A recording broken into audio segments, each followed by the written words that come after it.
Pues como ha dicho Juanma, soy Eloisa y la presentación se titula Beneficios del Cloud Computing y bueno, la verdad es que yo tengo muchos amigos que realmente no trabajan con cloud, que todavía tienen sus CPDs monstruosos con esos cableados que dan repelús y de vez en cuando se les rompe un disco, tienen que cambiarlo a altas horas de la madrugada.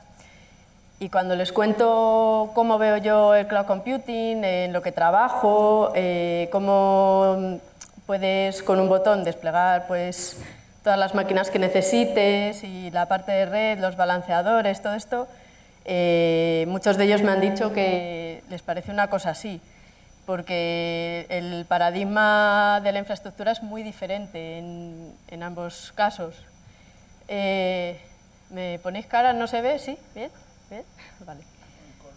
Sí, es como el paraíso de los unicornios, ¿no? O sea, depende de... Yo pongo un ejemplo siempre muy claro. Imaginaros una startup que acaba de empezar y es dinero que pones tú de tu bolsillo y obviamente pues no te lo vas a gastar en alquilar un CPD, comprar un montón de blades, de máquinas, discos, contratar a gente como nosotros para que lo opere y todo esto en lo que es el cloud computing pues lo resuelve, ¿no? Porque tienes una inversión inicial prácticamente nula, puedes poner las máquinas que te dé la gana, lo configuras para que autoescale de forma automática, con lo cual no vas a tener una pérdida de servicio, en función de la demanda va a crecer, que eso en los CPDs habituales, pues, tradicionales, pues tienes que hacer un dimensionamiento para los momentos de pico y eso es un sobrecoste y un mal gasto de dinero pues bastante considerable. Los beneficios que todos conocemos del cloud es eso, ¿no?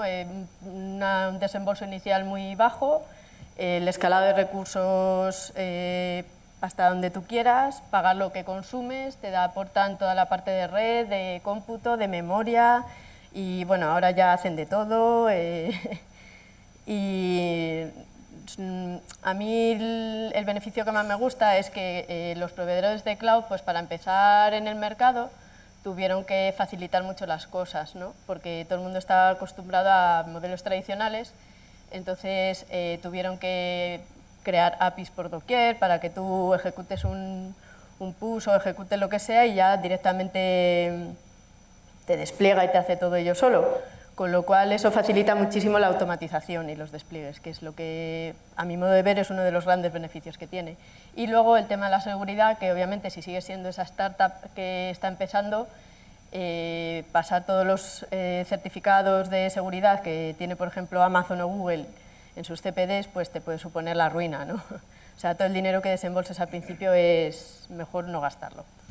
Entonces, el mayor beneficio que le veo yo o la mayor virtud que le veo yo al cloud es el tema de la infraestructura como código y la automatización de despliegues, que es con lo que yo trabajo y que me hace sentir pues un poquito así, ¿no? Como los magos modernos estos de las películas. Y es que si yo me sigo poniendo en la posición de mis compañeros que trabajan con infraestructuras más tradicionales, pues me imagino que para ellos, que yo llegue, me conecto a una API, le hago un call y se despliegan 500 máquinas, pues les tiene que parecer un truco de estos tipo Dynamo, que dices, pues ¿cómo lo has hecho? Explícame y tal.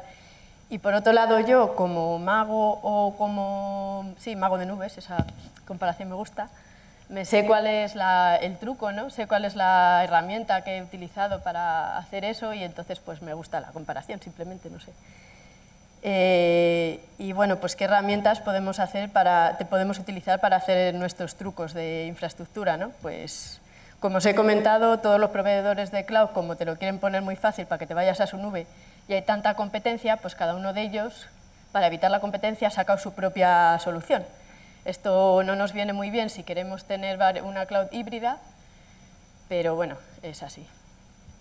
Yo este tipo de herramientas que se pueden utilizar para infraestructuras como código las divido en dos tipos, que son las que son específicas del proveedor, como por ejemplo las que tenéis ahí más a la izquierda, que son CloudFormation, el Google Deployment Manager, Azure Resource Manager o Git, y son todas ellas diferentes porque no quieren, en el fondo tienen que hacerse competencia, ¿no? Y tienen que ver quién se acaba llevando el pastel, Pero en el fondo es un poco lo mismo. Tú defines una plantilla en un lenguaje pues tipo JSON o YAML y lo lanzas contra una API que te dejan y entonces despliega los recursos que en un sitio se llaman objetos, en otros recursos, en otro lo que sea.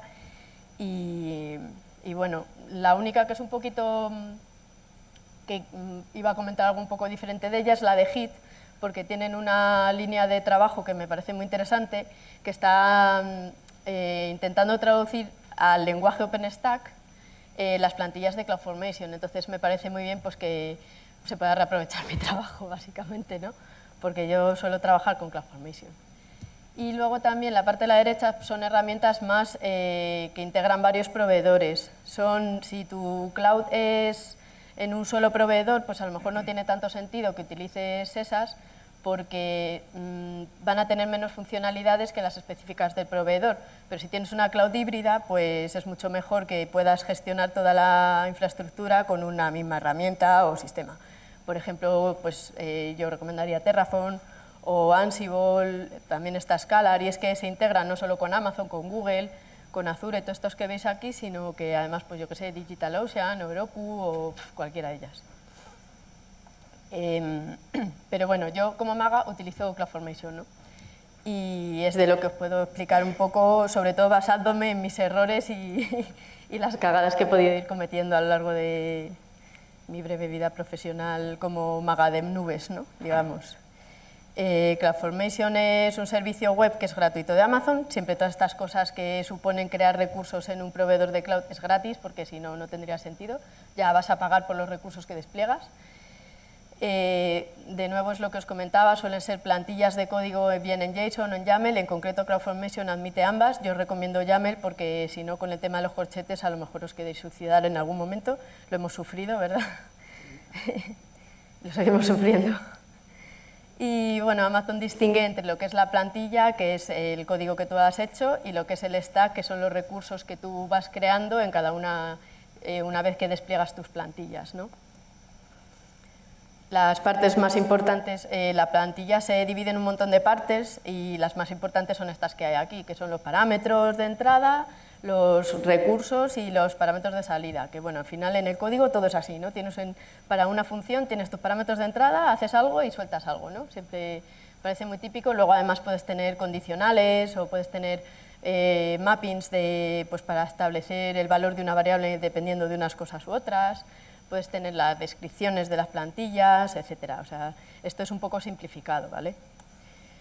Y luego Amazon ofrece una cosa que es el CloudFormation Designer, no te rías, que bueno, pues a mí no me gusta nada en absoluto, porque me parece que es la cosa menos intuitiva para utilizar del planeta y no sé, lo podían haber hecho mucho mejor, porque se supone que tú vas arrastrando, luego lo vamos a ver en la demo. La idea es que tú arrastras recursos a una plantilla y entonces así no tienes tú que picarte la plantilla en código, pero es que al final hay muchos campos que quedan vacíos y todos los recursos son iguales, no se distinguen, o sea, a mí no me gusta.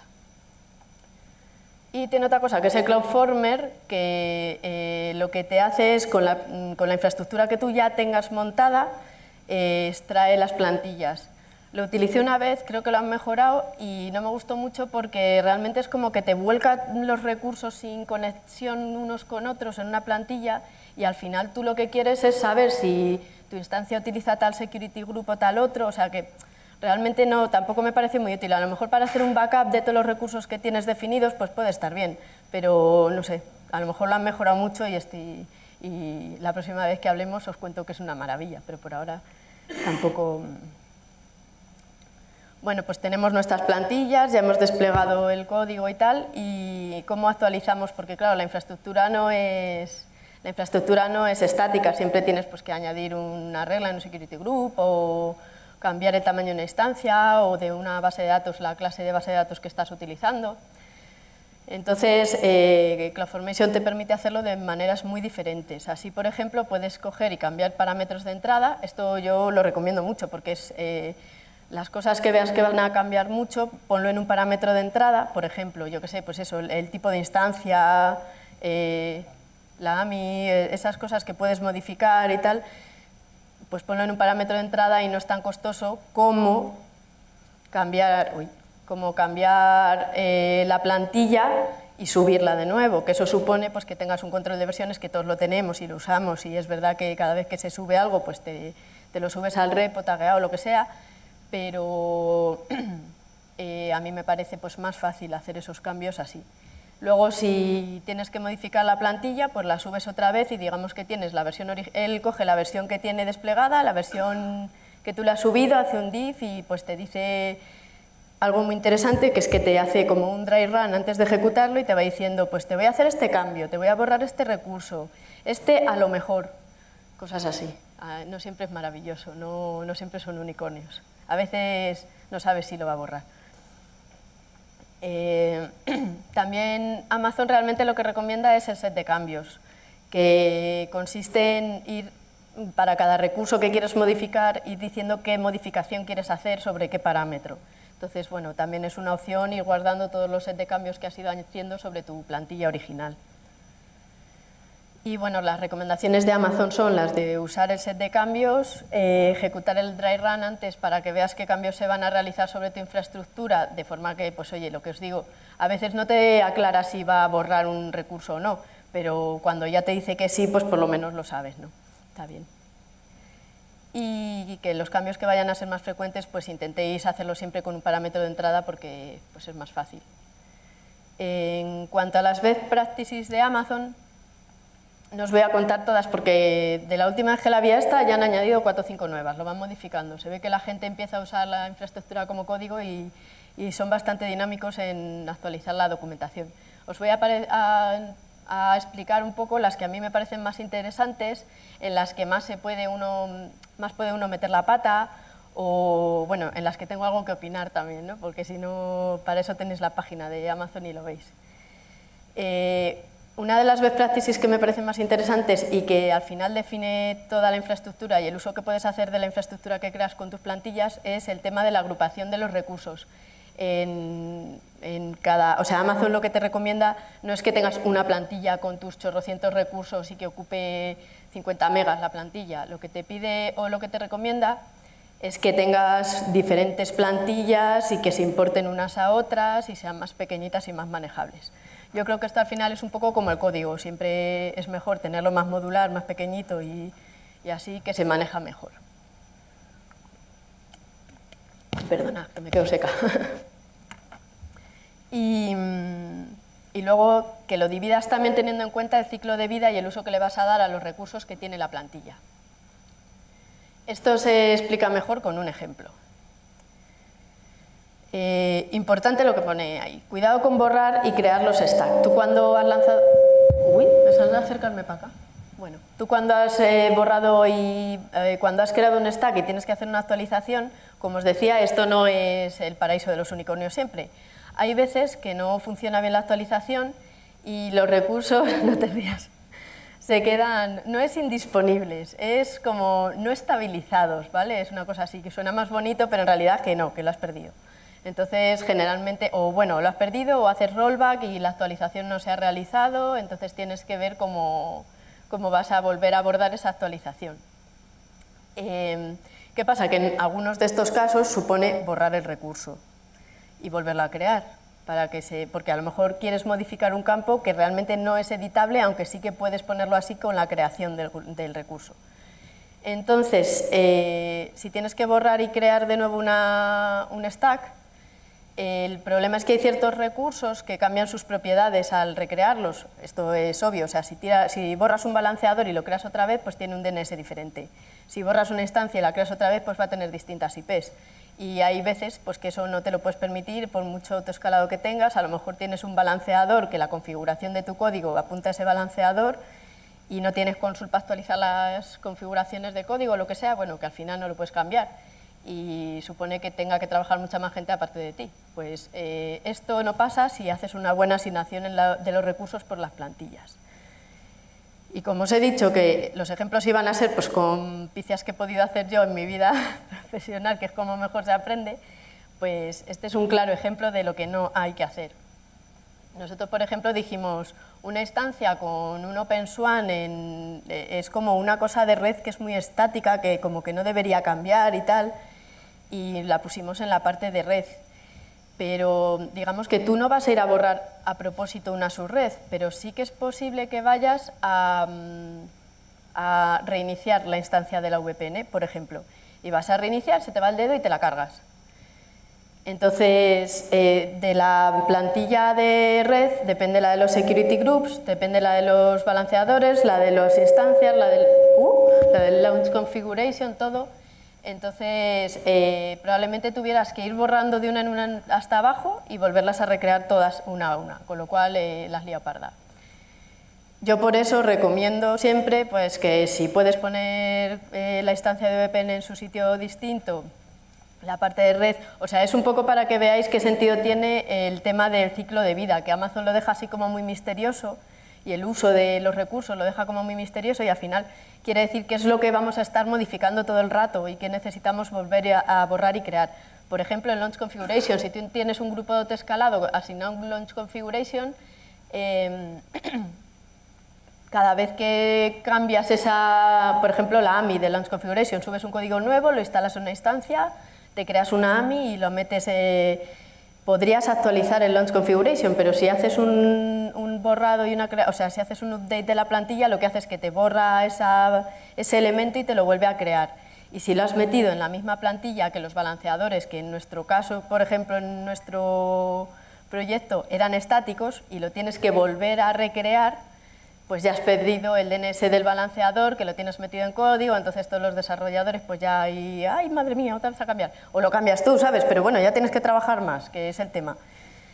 Entonces, básicamente se refiere a eso, que tengas un poco cuidado con lo que vas a utilizar más, dejarlo de forma que sea fácilmente borrable, actualizable y demás.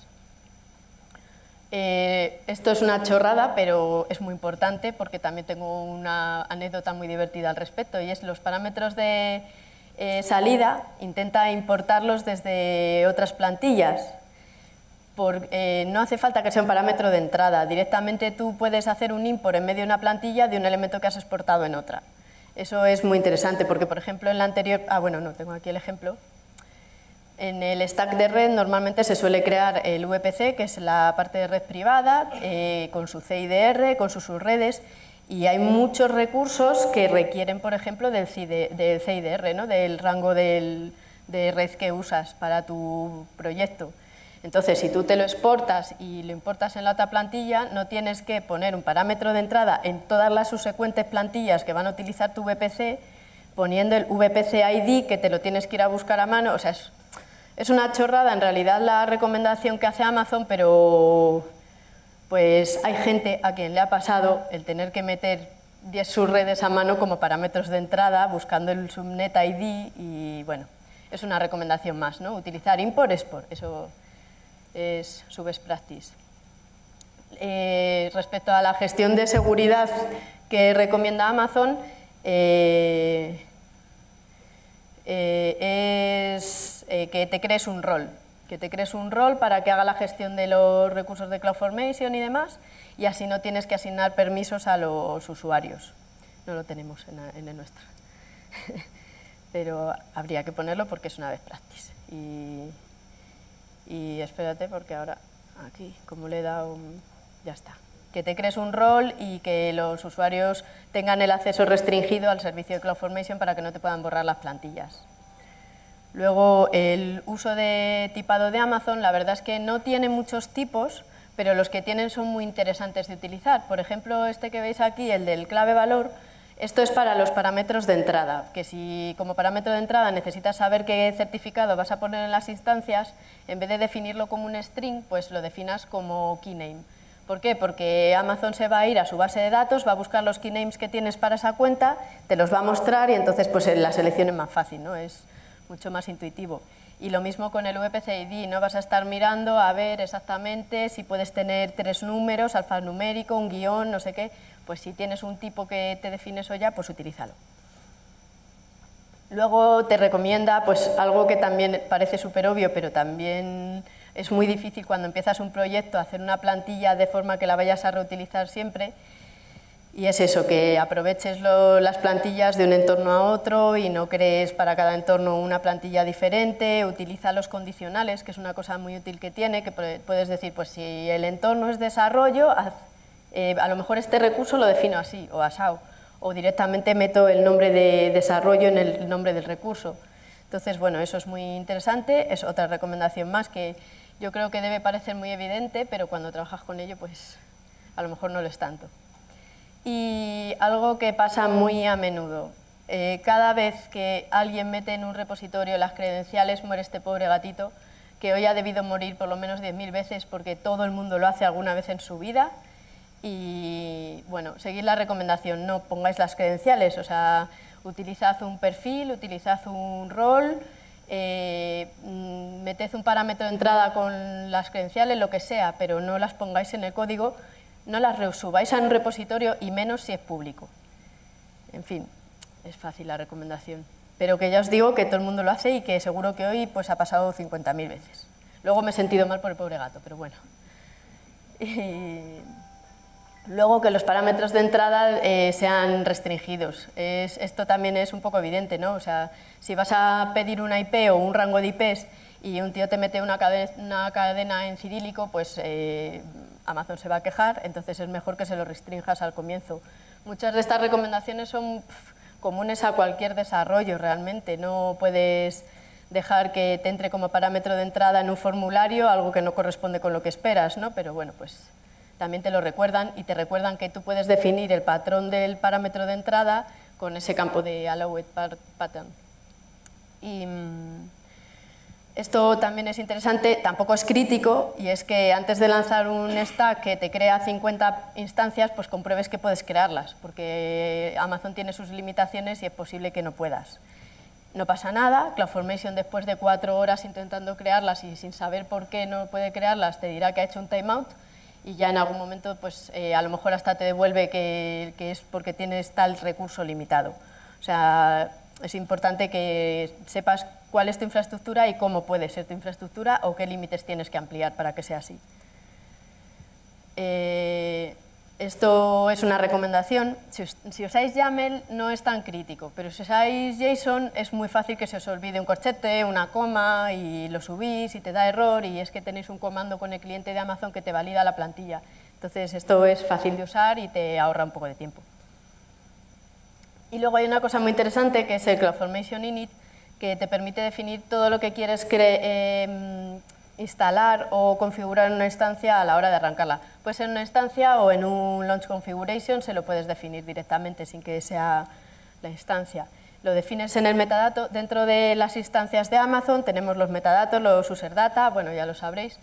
Entonces el CloudFormation Init va en el metadata y luego pues el script lo ejecutas en el user data.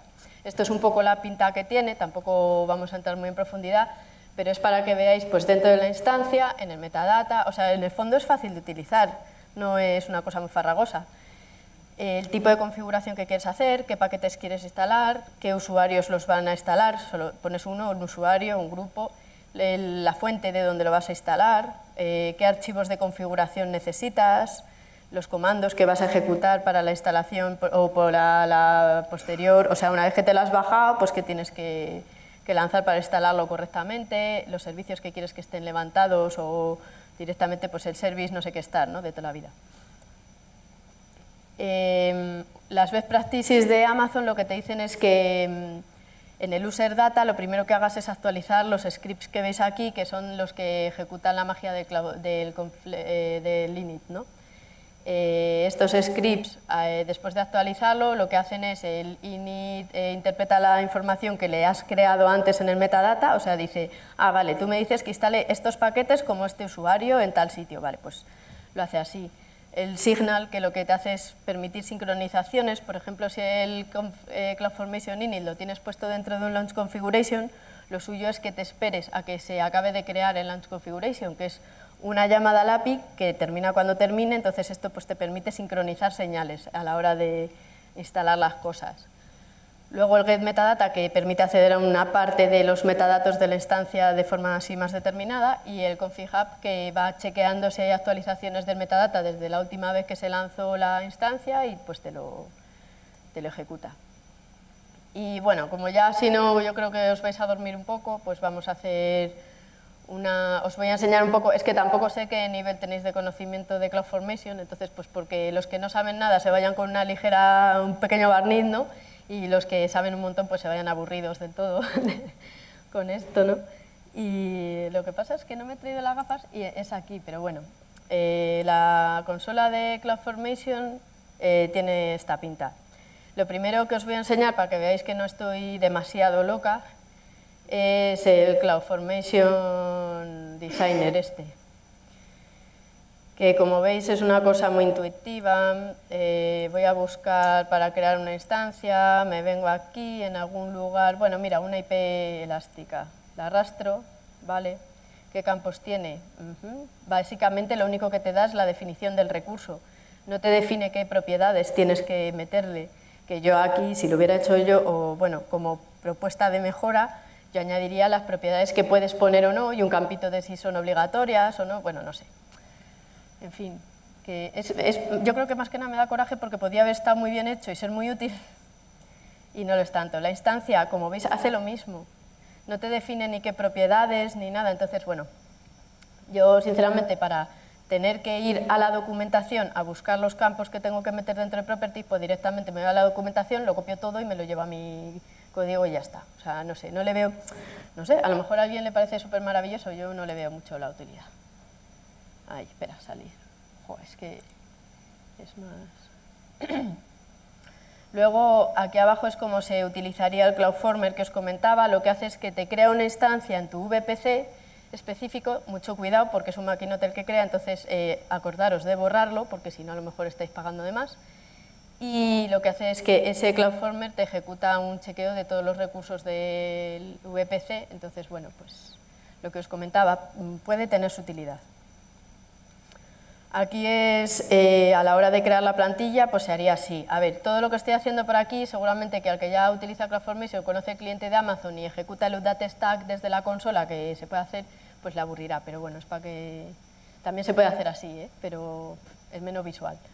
Entonces, bueno, yo os iba a poner un ejemplo de una plantilla que ya viene preseleccionada de Amazon, que es, por ejemplo, la del despliegue de WordPress en Multi-AZ. Parece muy evidente y en este caso no es tan mágico porque realmente utiliza el VPC por defecto de esta región de Amazon en tu cuenta, con lo cual el VPC ya está creado, las subredes están creadas y las tablas de rutas están creadas. Pero imaginaros si en todos los proyectos tenéis que andar creando el VPC, creando una subred, otra, vamos, que os aburrís mucho, más que nada.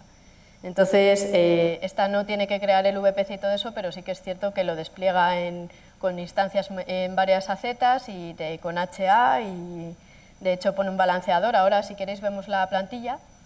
Podéis darle aquí si queréis un poco visualizar cómo es. Que, mira, para esto sí que el CloudFormer, a lo mejor, el Designer a lo mejor tiene un poco de utilidad y es que te muestra los recursos, pero que tampoco son muy identificables, ¿no? No sé, esto es un Security Group. Bueno, es que le tengo un poco manía, lo siento. Es útil para poder ver la plantilla. Y es más útil porque te permite verla como tú quieras, ¿no? Entonces, si te gusta más YAML, que es bastante más fácil de leer, pues lo puedes ver en YAML. Entonces, esto es lo que os comentaba un poquito antes de las partes que tiene la plantilla de CloudFormation. Como veis, tiene lo que viene siendo la descripción de lo que quieres crear con esta plantilla, ¿no? Los parámetros de entrada, entre ellos, pues mira, aquí justo la clave, ¿no? Que, pues como veréis luego al crear la plantilla, te sale la lista de todas las claves que tiene introducidas para esta región y para este... Y es pues más fácil de usar, vaya. El tipo de instancia, que pues te hace una lista de todo ese churro que hay ahí, desde dónde quieres conectarte a la máquina. Bueno, sobre todo estos son los de entrada, ¿no? Lo que os quería enseñar eran los campos, las partes, el de mapeado que es simplemente decir, pues este valor, si es una T1 micro, pues tiene que ser de esta forma. O sea, es como un mapeo del valor final para una variable en función de ciertos casos. Esto es lo mismo, más o menos. Claro, como en Amazon cada región tiene sus AMIs específicas, entonces pues necesitas un mapping para decir si estoy en Irlanda, este campo se llama AMI 4567 o lo que sea. Luego la parte de recursos, que aquí ya es donde entra toda la chicha, ¿no? Es donde defines lo que quieres en tu plantilla. Esta plantilla está mal hecha porque tiene todo dentro y en realidad, pero claro, tienen que hacerlo de forma que te impresione, ¿no? El truco tiene que ser bien, que llegue a la gente y te estén ahí suplicando cómo lo has hecho, ¿no? Pues por eso lo han puesto todo en la misma, pero lo suyo es lo que os comento. Sus mismas best practices te dicen que lo dividieras. Entonces, bueno, aquí por ejemplo ha creado un balanceador. ¿Veis? Esto es a lo que me refería. Si a mí me das solamente el tipo de recurso que vas a crear y no me dices todo esto, pues ¿qué me estás arreglando la vida ahí? Pues nada, ¿no? Realmente pues voy a tener que irlo a buscar por mi cuenta. Claro. Luego aquí define un security group con sus entradas, salidas, tipo de... Este es más, yo creo que los que habéis trabajado con Amazon os sonará un poquito, ¿no? El TCP80, no sé qué, el otro. El grupo de autoescalado que queremos crear, y aquí es donde a mí me interesa sobre todo, que es la Launch Configuration, que va a lanzarlo, o sea, qué queremos lanzar con ese grupo de autoescalado. Aquí es donde está lo de CloudFormation Init, que bueno, a ver, me diréis, y yo puedo tenerlo todo en un Ansible y en el CloudFormation Init o en el User Data me bajo el Ansible y lo ejecuto desde el User Data, por supuesto. O si te da igual que tu instancia reinicie y no tenga lo que tiene que tener dentro instalado, puedes lanzar tu Ansible contra las instancias levantadas, pero claro, cuando se caiga y levante nueva, pues no tendrá instaladas las cosas. Si haces lo del Ansible desde el User Data, pues sí que podrías utilizarlo. O sea, hay muchas formas. Esta es una de las formas que te ofrece Amazon para definir todo lo que tiene dentro de la instancia, pero hay muchas más. Pues eso, los sets que quieres hacer, qué quieres instalar, te dice pues un install config y el WordPress. Este es para lo que comentaba antes de los scripts de arranque de Amazon, y esto es lo que realmente tiene la chicha. El anterior pues suele ser más o menos igual siempre, y el que tiene la chicha es el del WordPress, que como podéis ver pues dice qué paquetes tengo que instalar con Joom, estos. Entonces pues te lo instala. ¿Desde qué fuente? Pues desde aquí. ¿Qué archivos voy a tener que copiarme y de dónde? Pues esto, y te sale aquí el join de todos los... Esto es un poco farragoso, la verdad, para que os voy a engañar, el tener que hacer el join ahí de todas las líneas del archivo, porque como sea uno de estos archivos de configuración súper comentados con 50.000 cosas, pues te vas a aburrir mucho borrando líneas, pero bueno, pues es una forma de hacerlo. Esto es el... bueno, aquí lo que copia es un script, ¿no? Que va a ejecutar luego pues, para configurar la base de datos. Esto no lo hagáis. Esto aquí lo que hace es meter la password del parámetro de entrada. No os asustéis. No ha muerto Linux. Es que pensé llamar al gatito Linux, pero me parece un poco friki. Pero bueno, no ha muerto el gato todavía. ¿Con qué protección? ¿Con qué usuario? Bueno, creo que visto así se entiende mejor que como lo he puesto antes, ¿no? Que realmente qué servicio quiero que arranque, si quiero que esté habilitado en el arranque, si no... entonces, bueno, y luego en el User Data lo que haces es pues eso, ejecutar el ini con tus configuraciones, con tus config set, con los config set que a ti te interesen, pues el instalar WordPress, que hace todo lo que os he comentado antes, ¿no? Y bueno, luego define los security groups de la instancia, pues todo esto, yo la base de datos, vamos, la había metido en otra plantilla diferente, claramente, ¿no? Porque es un recurso que como tengas que borrarlo, pues igual tenemos un problema. Pero bueno, esto ya os digo que lo han hecho así para que el golpe del truco sea más impresionante. O sea, y bueno, parámetros de salida, pues esto también es muy guay porque cuando ya lo veáis que está instalado, de repente sale la URL, te conectas y ya está todo guay. Entonces funciona. Y bueno, pues vamos a hacer el truco de magia. Os aviso que voy a tener que seguir dándoos la chapa antes de que se instale porque claro, hasta que instala la base de datos, tened en cuenta que instala la base de datos, hace un backup y... espera, ¿dónde era? Aquí.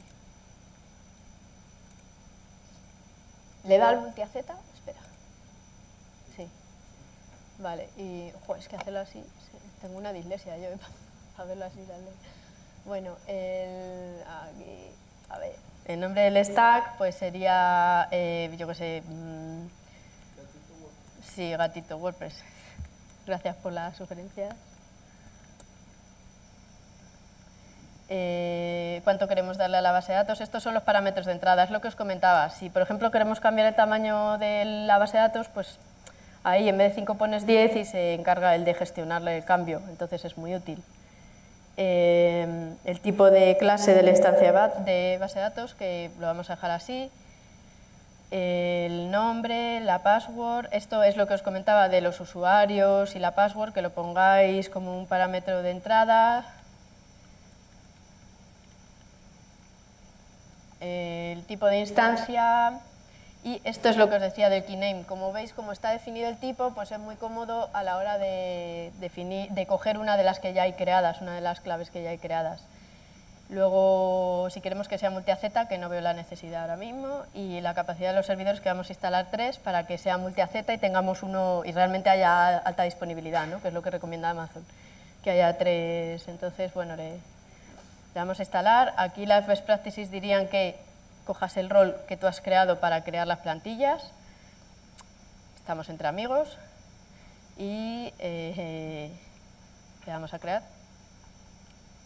Y bueno, ahí está creando. Luego volveremos, como podéis ver, pues te va mostrando lo que va haciendo, qué recursos ya tiene creados, cuáles no, qué parámetros le has metido, pues estas cosas que son útiles. Entonces, bueno, voy a seguir con la presentación y luego volvemos aquí, porque ya os digo que la base de datos sobre todo tarda un poquito en crearla porque hace un backup y todas las historias. Entonces, perdonad.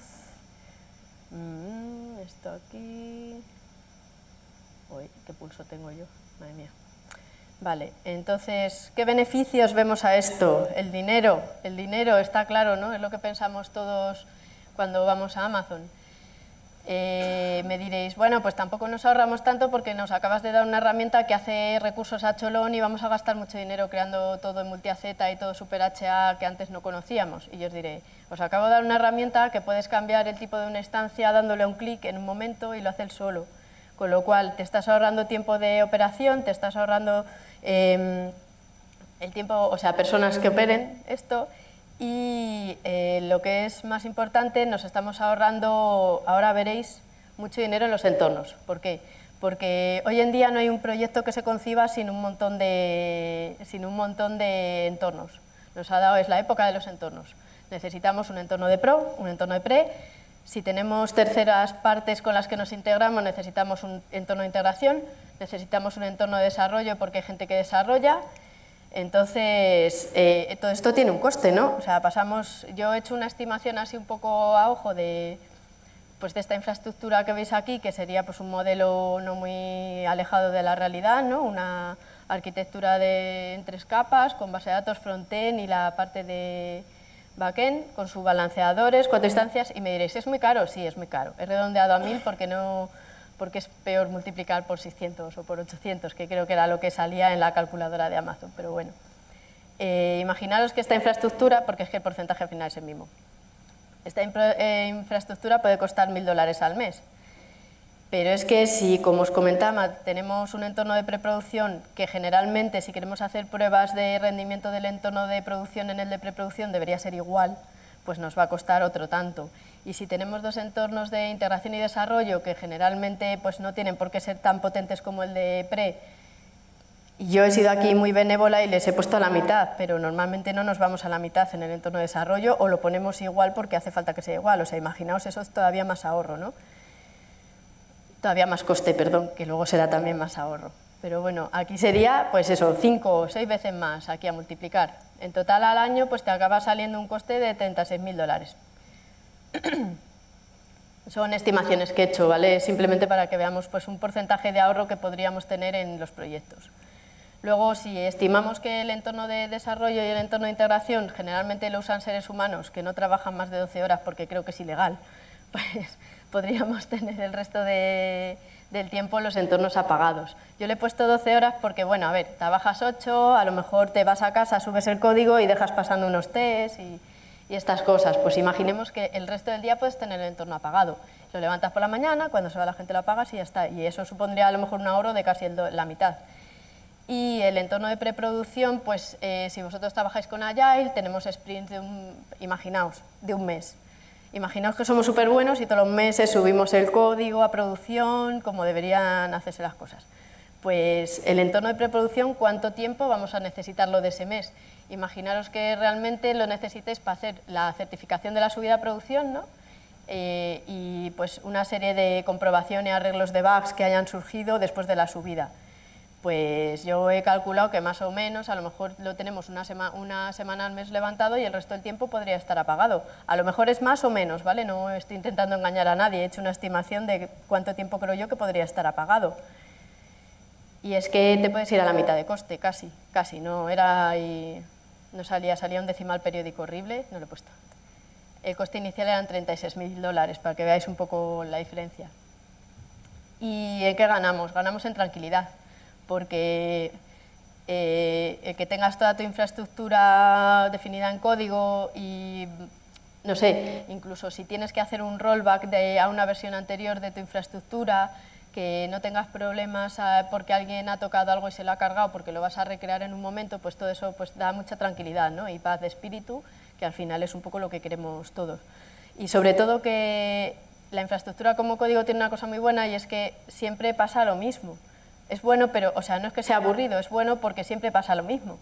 Porque los resultados que obtienes son predecibles y no de repente te va a crear más cosas o no se van a conectar unas cosas con otras.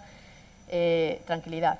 Otra cosa es que evitamos el error humano. Aquí he puesto dos ejemplos que pasaron hace mucho de error humano y quienes la liaron parda son gigantes. O sea, ¿qué no podemos hacer nosotros si Amazon se carga una región de su S3? Pues a mí que no me den una línea consola, porque la puedo liar. Entonces, con esto evitamos pues, que a lo mejor durante la creación del entorno la liemos muy gorda. Ay, espera, que le he dado para atrás. ¿Qué ganamos en potencia? Ahora cuando esté creado os haré una demo de cómo cambiar una instancia de las más pequeñitas a las más tochas de Amazon. Pues le das a un cambio de parámetro y ya está, y lo gestiona él todo. Y te las va tirando y levantando para que no pierdas el HA y lo hace todo él solo. Entonces la potencia que ganas con esto es muy importante. Y no solo para cambiar una instancia. Yo me imagino hoy en día que vienen y necesitamos eso. Ha aparecido otra cosa que hay que hacer durante el proceso de integración continua y necesitamos otro entorno más. ¿Qué puede pasar? Que los de QA están muy locos. Entonces, pues a lo mejor quieres otro entorno, le das a un botón y te lo despliega y no tienes que estar ahí gastando un montón de tiempo para ello. Te da mucha potencia y también mucha salud, ¿eh? Y es reutilizable. Está claro que después de lo que os he contado, pues ya veis los beneficios. Luego hay pizzas, no churros, pero bueno, para que lo sepáis. Esto no significa que hagamos churros con las plantillas, significa que las plantillas son una máquina de hacer churros perfectos con su azúcar y su relleno perfecto. Y que si encima el relleno lo tuneas un poquito para cada cliente o para cada país dentro de un proyecto o para cada casuística dentro de un proyecto, pues no te cuesta nada y lo haces de forma súper rápida. Un compañero me dijo eso, dice, ¿qué pasa? ¿Que haces churros? Digo, no, es la máquina la que hace los churros y los hace todos muy bien. Podría haber puesto ahí la Ford, una cadena de montaje perfecta, ¿no? Pero bueno, debía ser la hora de comer. ¿Y en qué ganamos? En diversión. Porque yo creo que si los que estáis aquí sois del gremio, sabéis que lo que nos gusta no es tener que andar creando a mano 50 cosas todos los días, una vez, otra vez, que es súper aburrido, monótono y repetitivo, sino que nos gusta pues, automatizar cosas, ver que una tarea que un ser humano hace en media hora la hago yo en 2 minutos o menos. Eso es lo que nos motiva, ¿no? Y nos hace pasarlo bien en el trabajo y entretenernos. Entonces, yo creo que eso es otro beneficio. Y como de gente motivada en Paradigma conocemos, pues ya he colado aquí la publicidad. Pero os quería enseñar, pues eso, cómo ha quedado el tema del despliegue. Bueno, ahora después de enseñaros esto, pues todas las preguntas que queráis. Que no he puesto la típica transparencia y preguntas. Bueno, esto sigue creando las cosas. A ver si le queda mucho o poco, es para ver...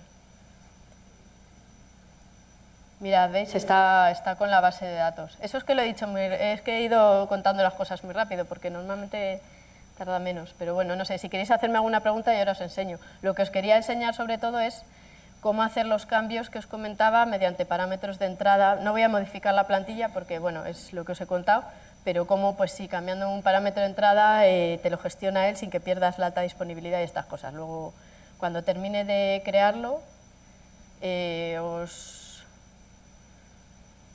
Mira, ves, ya está con el Autoscaling Group, ya no va a tardar mucho. Entonces, bueno, si hay alguna pregunta, si no, pues esperamos un rato a que lo cree.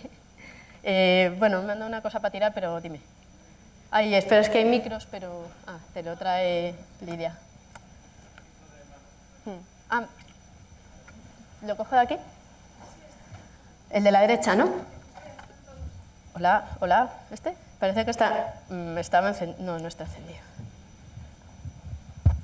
Sí.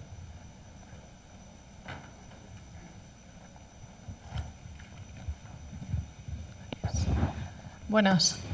No sé si vienes del mundo del desarrollo de los sistemas. De los dos. Y esto es una mezcla de las dos cosas. Y te quería preguntar, si vienes de los dos, mejor. Desde tu experiencia, ¿qué es más importante para hacerse con esto rápido? ¿Alguien que conozca bastante de redes, de bases de datos, de DNS y demás, y de seguridad? ¿O que tenga esas best practices del desarrollo? Ya, yo te diría que lo fundamental es que para el proveedor de cloud con el que estés trabajando tengas muy claros los recursos que vas a crear. Y eso no es tanto desarrollo ni tanto conocer la herramienta, sino conocer tu entorno. O sea, que si vas a crear un VPC con 50 grupos de autoescalado, sepas qué pasos son los que creas, qué recursos creas. Porque eso te simplifica mucho el mapa mental, ¿no?, de lo que tienes que crear. Y luego, a mí me sirvió mucho las, digamos, las habilidades que adquieres cuando desarrollas, ¿sabes? Pues, yo que sé, algo tan tonto como un Prettify que te coloque el JSON bien y te lo formatee, o sea, cosas así que realmente no es un conocimiento muy extenso, pero que te ayuda a la hora de trabajar, ser más Claro, productivo. pero por ejemplo, el tema de los recursos del que hablabas, no sé si has tenido la oportunidad de trabajar con alguna persona que haya estado siempre en el lado del desarrollo, no como tú que has estado en los dos, y cuando empiezan en esto, ¿eso es realmente un hándicap muy grande? El entender he tenido qué casos de recursos- todo. He tenido casos de gente que me viene y me dice, es un error de CloudFormation. Y digo, chico, pues míralo, porque es que al final hemos empezado a lo mejor a aprenderlo a la vez. Y he tenido casos de que me modifica y me crea las plantillas y me las toca y hace de todo y me parece muy bien también, ¿sabes? O sea, es que si es un perfil, realmente la diferencia que veo ahí es que cuando es un perfil muy junior a lo mejor le da más reparo meterse en la parte de arquitectura, ¿no?, de lo que es la infraestructura, pero si es un perfil más senior que tiene muy claros los conceptos, es a lo que voy al final, que tienes que tener claros los conceptos de la infraestructura que estás montando para que no te dé miedo tocar, porque si los tienes y vas ahí y ves balanceador, health check, pues sabes lo que estás tocando. Es algo muy tonto, pero al final es que lo conozcas. Gracias. Hola. Hola. ¿Por Los qué que habían trabajado con Amazon. ¿Por qué Amazon y no Google? Por ejemplo, Google tiene el auto escalado, creo. ¿Cómo? Repite, perdón. ¿Por qué Amazon y no Google? Porque Google, por Porque- ejemplo, tiene el auto escalado. Claro, yo es que trabajo sobre todo con Amazon, por desconocimiento. De Google conozco lo básico, ¿eh? Por eso Vale. todos los proyectos que nos entran son con Amazon y no he tenido oportunidad de profundizar Vale, más ellos en Google. tienen la opción de ponerlo en auto escalable y ellos escalan automáticamente en función de tráfico, de recursos, de bla, bla. Sí, sí. Bueno, dices en Google, en Amazon también puedes poner el Autoscaling Group con los recursos que quieras, ¿no? Ah, vale. Ok. Sí, bueno, lo que tendrías que hacer para que escale el grupo de autoescalado es definir tus alarmas y la monitorización de la CPU o de lo que tú quieras que escale en función de eso, pero también podríamos autoescalar en Amazon. Vale. Es que no sé si era esa la pregunta. Sí, más o menos. Vale. ¿Más preguntas? Espero que haya terminado la plantilla de Creaste. Ah, mira, ya, vale. ¿Os habéis callado todos porque habéis visto que estaba ya creada o no? Bueno, pues es lo que os comentaba. Lo fundamental... Uy, sí tengo el ratón, espera. Lo fundamental es que, como podéis ver, funciona. Tenemos aquí nuestro WordPress, está apuntando al balanceador. Si queremos ver recursos que ha creado, por ejemplo, en EC2, vamos a ver pues, que ha creado 3 instancias que, como no las hemos tagueado, están en blanco, pero son estas. Si pincháis vamos a ver por aquí que pone gatito no sé qué. ¿Ves? Gatito WordPress y demás. Son T2 Small. La prueba que os quería enseñar un poco, pues para que veáis la potencia de esto, me va a romper el cuello. Lo voy a mirar aquí, aunque se ve más pequeño, entonces veo peor. Es un dilema. Entonces, para que veáis cómo realizar una actualización de un recurso así muy rápido, usamos la plantilla que tenemos. Si quisiéramos hacer la actualización con otra plantilla, sería seleccionar aquí la otra plantilla de nuestro repositorio y demás.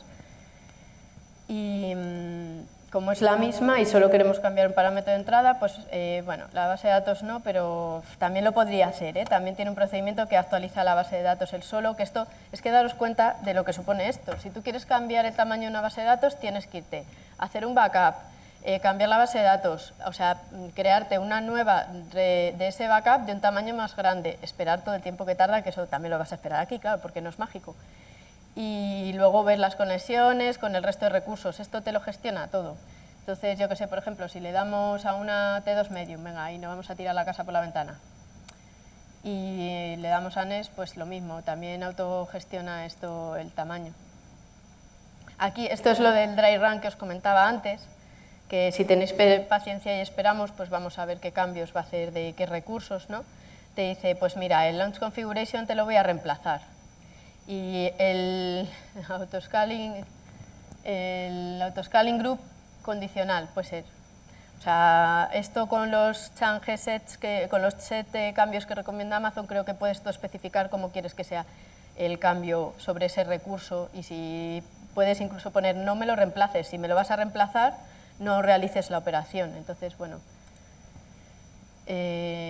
Y ahora está actualizando. Si nos vamos a las instancias, bueno, me diréis, ¿se pierde servicio? ¿Se pierde servicio? Pues por ahora no, ¿eh? Por ahora ahí seguimos, porque como hemos creado 3, y aquí pues ahora empezaréis a ver el juego de máquinas que se tumban y se levantan, que bueno, ahora sí que esto ya luego cuando empiezan a crearse y levantarse pues parece un poco, tened en cuenta que tiene que pasar el tiempo de chequeo de la salud de las instancias hasta que empiece a funcionar. Pero esto ya sí que parece el paraíso de los unicornios cuando se empiezan a crear y levantar solas. Y aquí todos estáis esperando a que no se acabe, a que no se termine, ¿verdad? Mala gente. ¿Veis? Ya os ha castigado el karma. Claro, pues los 5 minutos de... Claro, justo. Entonces, bueno, pues uno te levanta una, que como veis es T2 Medium. Aquí están las Small, que todavía, si veis, todavía no ha tirado las otras 3. Está levantando una y no tira las otras. Entonces, voy a hacer otra actualización, os voy a enseñar que no hay pérdida de servicio. ¿Veis? Aquí ya está inicializando una Medium, hasta que la Medium no levanta, pues no tira las otras. Aquí, como podéis ver, pues... no se pierde servicio. Bueno, ya ahí no le voy a dar más F5, que de verdad, que no se pierde servicio. Creedme. Y simplemente porque lo veáis, que cómo lo hace. Hasta que no inicializa una, lo va gestionando el todo. Entonces, la potencia... Ya está apagando otra, ¿no? Pues para que veáis la potencia que esto pues da a nivel de operación. Que esto si no es un rollo que tienes que hacerte una AMI, ir viendo poco a poco, o sea, a ver, que seguro que lo automatizábamos de otra manera, pero bueno, que ya habéis visto lo sencillo que es realmente trabajar con ello. Y esto era lo que os quería enseñar. Como no le he dado al timer, pues no sé cuánto he tardado. Entonces, si queréis, vemos hasta que acaba de crearlas, pero básicamente lo hace, de verdad, ¿eh? Y cuando ya termina, pone aquí complete. Update complete. Y bueno, no sé si tenéis alguna otra pregunta, ahora sí, mientras actualiza, alguna duda. ¿Alguien?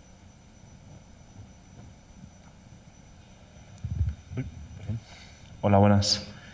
Estoy viendo que el stack está en una región. ¿Eso significa que solamente se puede correr para esa región o se puede lanzar para cualquier región? Buena pregunta. Para cada región tienes el servicio CloudFormation y tienes que lanzar tus stacks diferentes. Puedes usar la misma... Uy, madre mía. Puedes usar la misma Porque puedes hacer un mapeo y decirle, si es esta región, utiliza esta AMI, por ejemplo, o los recursos que cambien por región, ponerles condicionales. Pero tendría que copiar el stack entre regiones sí, para poder tienes que ejecutarlo crearlo en la para cada región. región. Y de hecho, si lo haces con el cliente de Amazon, no sé si tienes práctica con el cliente, pues tú ahí cuando lo configuras le tienes que decir en qué región estás trabajando. Y claro, ahí si ejecutas un create stack, lo crea en una región. Si te quieres ir a otra región, tienes que reconfigurar el cliente y lo lanzas contra otra región. O bueno, o lanzarlo con el comando región o lo que sea. Pero que sí, tienes que recrearlas para cada región. Vale, gracias. Es buena pregunta. ¿Más? ¿Ya ha tirado todas las máquinas? ¿Estáis...? Todavía no.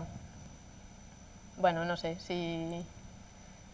Aquí, pues, ya os digo que cada vez habrá... Mira, ¿ves? Esto es lo que yo llamo el paraíso de los unicornios, que está todo ahí funcionando porque le has dado un botón. A lo mejor no hace lo que queremos, pero funciona. Entonces, bueno, pues eso. Está apagando las small, está pendiente de levantar otra de las medium, ya tiene otra medium por aquí. Bueno, todas las medium están inicializando, entonces lo que está haciendo es apagar unas, levantar otras y no se ha perdido servicio. Que seguro que ya me decís, ahora con toda la que se está liando, seguro que ya no tenemos servicio. Pues sí, seguimos teniendo. Y pues nada más, esto es lo que os quería contar. Gracias por venir.